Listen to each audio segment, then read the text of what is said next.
Hey guys, welcome to our channel Plug into Science. We H&S Institute in Bangalore, we provide online and offline tuitions for 8, 9, 10.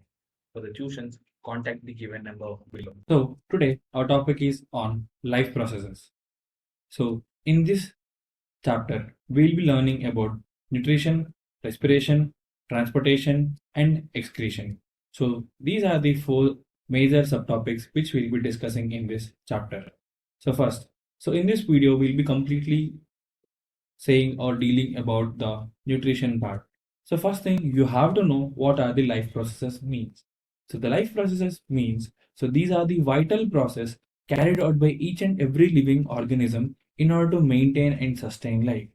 So in order to maintain their life, in order to sustain their life, each and every living organism, so including unicellular organisms or the multicellular organisms, so they have to perform these processes.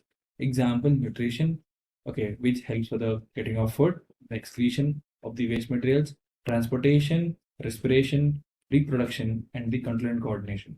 So these are the major life processes which are performed by the living organisms for them to maintain and sustain their life. Okay, so now we'll be completely discussing about the nutrition. First thing, what do you mean by nutrition means?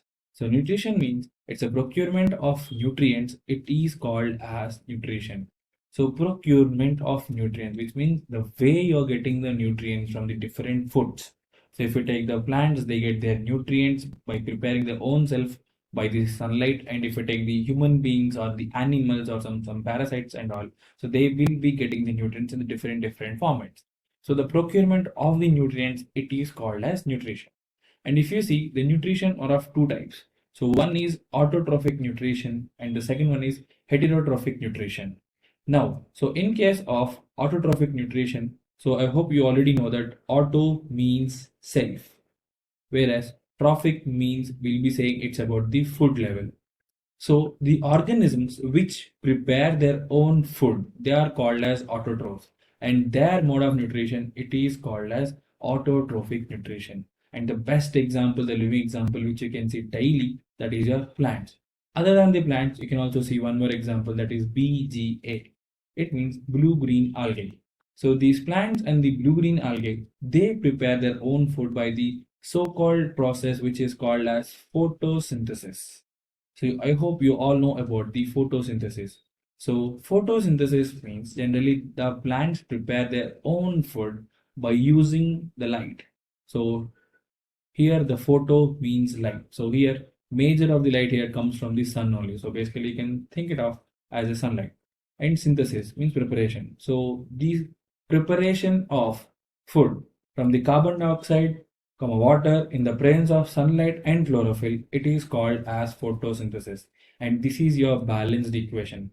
So carbon dioxide the plants get from the atmosphere, and the water they'll be absorbing through the roots, and the light energy come from the sun, and the chlorophyll it is present in the leaves and also sometimes in the young stems. So 6CO2 plus 12H2O, it gives rise to glucose plus water plus oxygen. So here the symbol represent the this oxygen produced is a gas which is exchanged for the carbon dioxide during the daytime. So that's about your photosynthesis means. Next, so for the photosynthesis, there are the three major events which has to occur, and the first one is absorption of light energy by the chlorophyll. So if you see in the leaf, completely you can see almost all the greens are green in color except some leaves, and the green color is due to the presence of chloroplast. And inside the chloroplast, they're having a pigment called as chlorophyll. And the major function of this pigment chlorophyll is just to absorb the light energy. Next, the step number one is to absorb the light energy. And how much are light energy they got?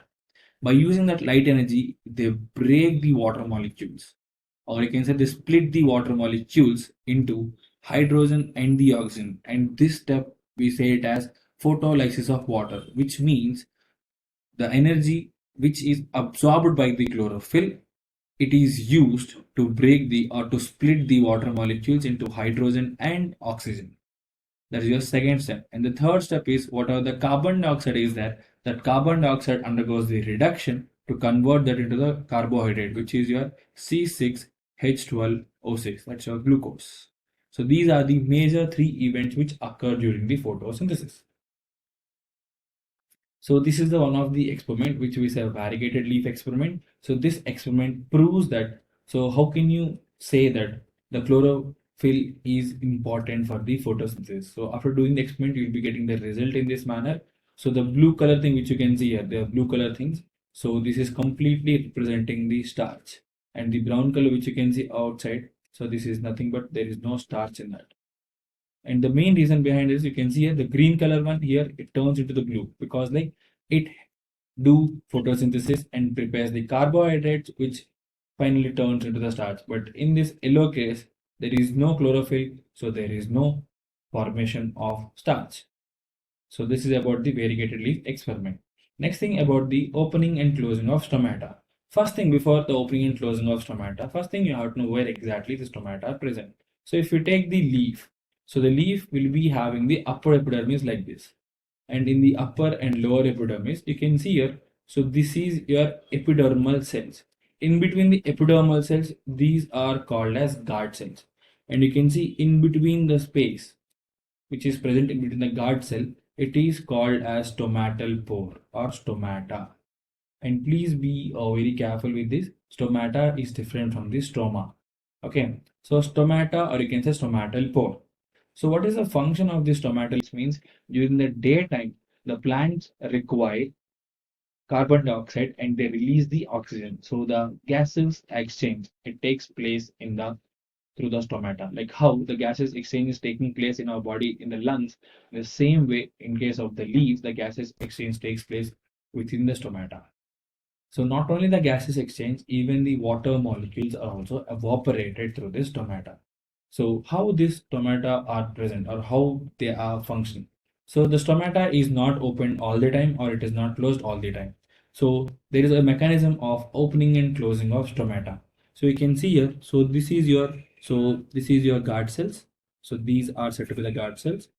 These are the guard cells. Now, so when the water molecules enter into the guard cells, then the guard cells become turgid and the stomata will be open. And when the guard cells are losing the water outside, then they become flaccid and the stomata will be closed. That is how the stomata is opened and the closed. It's just because of the water which is being entering or leaving the guard cell.